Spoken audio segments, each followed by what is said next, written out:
19 में क्या है, तो आसान है। तो इसमें एक थ्योरम लिखाया था हमने कि convex combination of PDF is a PDF, है ना।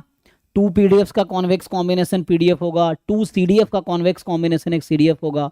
कॉन्वेक्स कॉम्बिनेशन क्या होता है? लीनियर कॉम्बिनेशन जिसमें कोइफिशिएंट्स का सम 1 हो जाए। जैसे ये लीनियर कॉम्बिनेशन ही तो है, C1 × F1 C2 × F2, लेकिन हो क्या रहा है कि C1 + C2 यहाँ पे 1 है।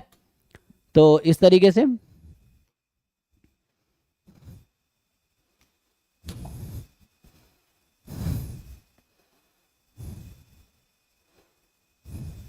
तो अभी के लिए काम करो ना, ये तो ऐसा हो गया। अगर तुम यहाँ से, तुम्हारा ये y का पीडीएफ है, this is PDF of y ना, ये y का पीडीएफ है जैसे उसने कहा है। और जो x1 है, तो यहाँ पे ऐसा है कि x1 is normal 0 1, x2 is normal 0 6। अब इसका पीडीएफ f1 है, इसका पीडीएफ f2 है। y एक नया रैंडम वेरिएबल बनाया इन्होंने। सो ये बनाया fy of y is 0.6 f1x and plus 0.4 f2x। ये है। तो यहाँ से बताओ मुझे ये e ऑफ x1 स्क्वायर कितना आएगा। e ऑफ x1 0 है, e ऑफ x2 भी 0 है, तो e ऑफ x1 स्क्वायर 1 ही आएगा, और e ऑफ x2 स्क्वायर 6 आएगा, क्योंकि मीन तो 0 है ना, तो 6 आएगा। ठीक है। तो यहाँ से अगर मैं e ऑफ y निकालूंगा ना, तो वो बनेगा 0.6 टाइम, जस्ट डेफिनेशन लगाओ, जस्ट अप्लाई डेफिनेशन। क्या होता है डेफिनेशन y का पीडीएफ का? Integration y into PDF of y dx। तो ये पीडीएफ रखोगे तो कन्वर्ट होगा 0.6 into E of x1, 0.4 E of x2। और चूंकि ex1 ex2 0 है, तो ये 0 ही आना है। फिर e ऑफ y स्क्वायर अगर मैं निकालूं, तो यहाँ पे आएगा 0.6 इंटू ई एक्स1 स्क्वायर, क्योंकि जब e ऑफ y स्क्वायर निकालूंगा तो integration y square into PDF of y, PDF of y ये यूज होगा।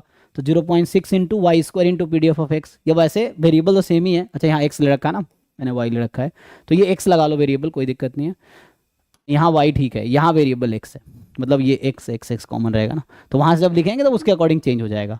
तो यहाँ से क्या आ जाएगा, 0.6 into E of x1 square, 0.4 into E of x2 square.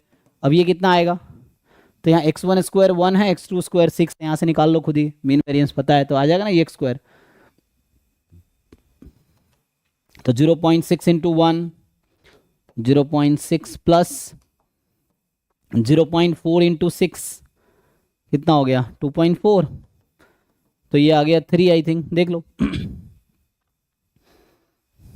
तो E Y square 3, E Y 0, तो पूछा क्या वेरिएंस वाई कितना होगा, 3 होगा।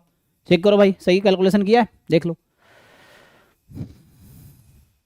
सर ये एक्सपेक्टेशन वाई वाला एक बार फिर से बताइए।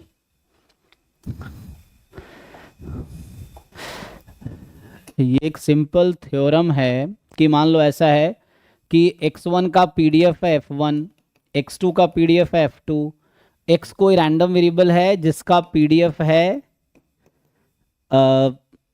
Lambda into f1x plus 1 minus lambda into f2x। ये सब क्लास में थ्योरी मैंने करा रखे हैं। अगर मुझे e ऑफ x चाहिए तो इसका क्या मतलब है, x into P D F of x D x.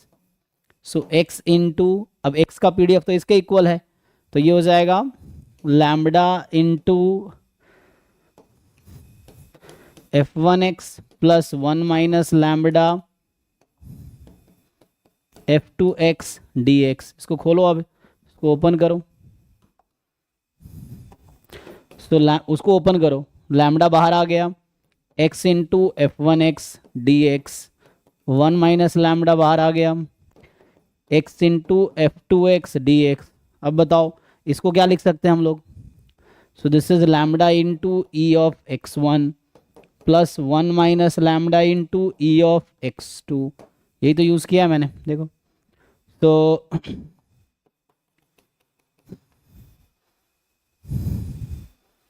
जब मुझे ये गिवन है तो ये आ जाएगी। बताओ कहाँ डाउट है। सेम अगर एक्स स्क्वायर करूँगा तो क्या डिफरेंस आएगा, अगर मैं यहाँ स्क्वायर कर दूँ तो यहाँ स्क्वायर आ जाएगी, तो यहाँ स्क्वायर आ जाएगी, तो यहाँ स्क्वायर, यहाँ स्क्वायर, फिर यहाँ स्क्वायर, यहाँ स्क्वायर, ये दूसरा यूज़ किया मैंने, और यहाँ पे स्क्वायर। ठीक है सो इनफैक्ट यहाँ पे थ्योरम होता है कि ये जो y होगा ना, this is 0.6 into x1 plus 0.4 into x2। और यहाँ से तुम वेरिएंस निकालते तो क्या आता, जरा चेक करो। अगर मैं इस रिजल्ट से वेरिएंस निकालूं तो क्या आंसर मिलेगा मुझे?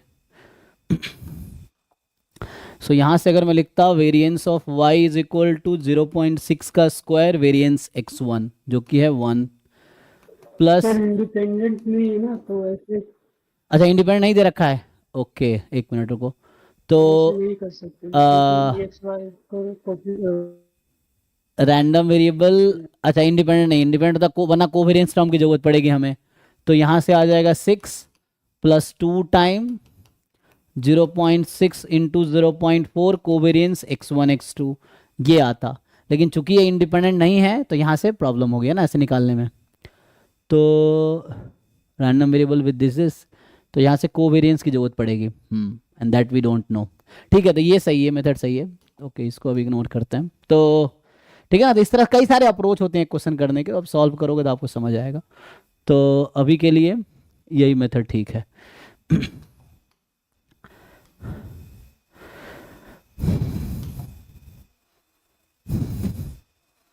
नेक्स्ट क्वेश्चन पे आते हैं। तो 19 हो गया, सो 20 तक कोई बचा अब, तो 20 से 30 के बीच आते हैं।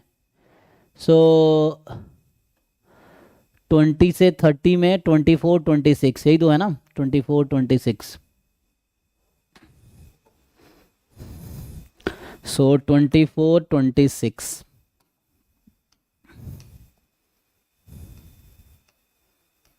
बाकी रिटर्न सॉल्यूशन तुम्हें ऑलरेडी भेज रखा, उसमें तुम हेल्प ले सकते हो, नहीं समझ आ रहा फिर पूछ सकते हो। तो